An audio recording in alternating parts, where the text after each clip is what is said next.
Hugh, what advice would you have for an adult or someone that suspects that they might have some Asperger tendencies but aren't quite sure? Well, a number of my friends are saying, Hugh, you need to consider the fact that you're either autistic or you've got Asperger's.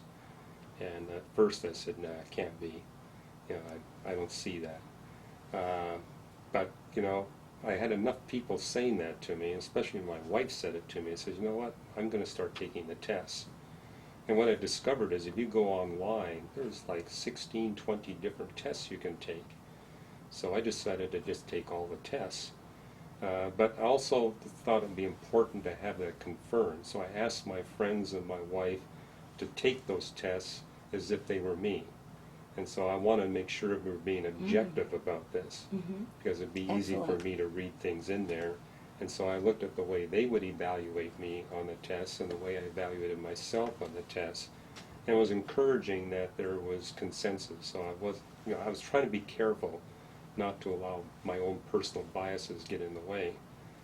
But the fact that my friends and myself all came up with the same conclusion, that I either had severe Asperger's or mild autism, somewhere in that line. So you're saying that it's important not to be defensive, but to actually ask for feedback from those that are closest to you. Yeah, get people who are close to you to take the tests on your behalf. And I realize, too, that, there's no one syndrome. I mean, all of us with Asperger's and autism are different from one another. And that's reflected in the tests because, you get different scores on different tests while looking at different aspects of the syndrome.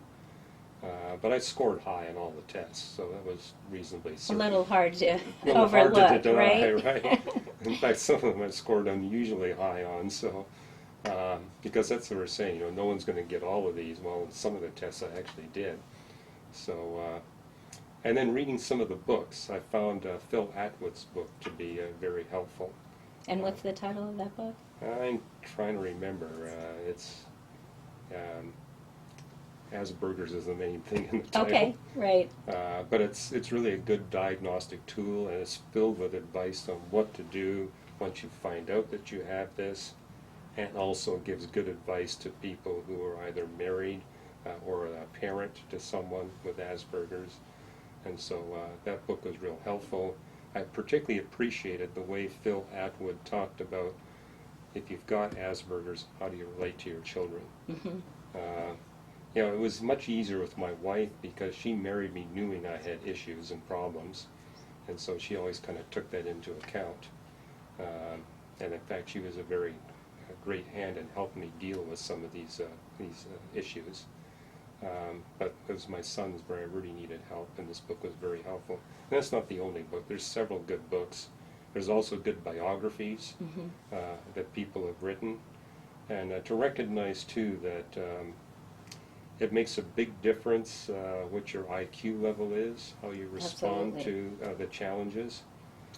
A lot of people don't realize is that with all educational and social challenges, individuals fall on the same bell curve as everyone else as far as intellectual ability. Right. Yeah, so everybody thinks that if you got Asperger's, you're intelligent. Well, that's not true. There's some that are not. But I think the reason why is that those that are intelligent tend to get into more public view. I mean, Albert Einstein had Asperger's, for example. Mozart, they think, had Asperger's. And so I think the high profile of these individuals can distort what people think about autism and Asperger's. But there's only a small minority of us that would fall into those high IQ ranges or have the kind of talent that Mozart has. So, well, I would definitely say you are a very talented individual, and we've appreciated talking with you today. Well, thank you.